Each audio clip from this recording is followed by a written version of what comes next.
Sharqi Turkistonda madaniyat qirg'inchiligi ep berayotgan Xitoy assimilyatsiya siyosatini kun sayin kuchaytirib, har kuni yangi shakllarda ijro qilmoqda.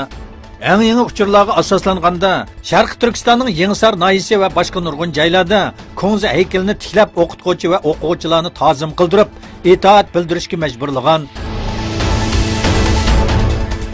Amerika va Xitoy urush paraxotlari Xitoyning Janubiy dengizdagi talash-tortish rayonida xatarli yaqinlashdi. Xitoy mazkur rayonga kirgan Amerikaning Decatur nomli qo'g'ilg'uvchi paraxotiga qarshi urush paraxoti avatdi.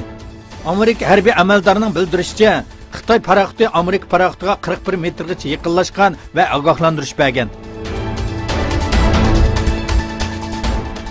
Hindiston Oliy sud mahkamasi bir Hindi dini butxonasida 100 yillardan buyon ayollarga qarshi yurgizayotgan haj faoliyatidan cheklash barobarlik prinsipiga xilof ekanligiga hukm chiqardi.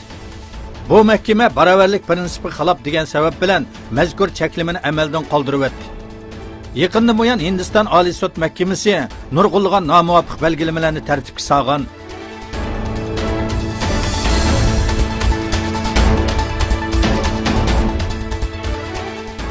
Amerika Mudofaa ministrligi Eronning Suriyada Fırat daryosining sharqiy qarta eppagan boshqarilgan bomba hujumlarini mas'uliyatsizlik deb atadi.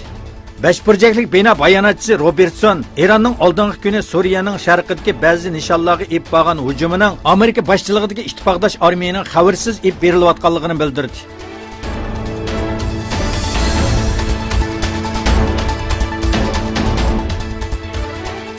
Amerika F-35 tiplik aeroplanlarının Türkiye'ye topshirilgan vaqti e'lon qilindi.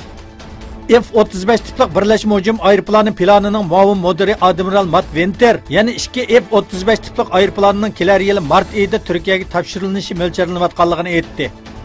4-avlod urush aeroplanı bo'lgan F-35ning havodan havoga hujum kuchi 4 hassa ortiq, yerga bo'lgan hujum kuchi 8 hassa kuchlik.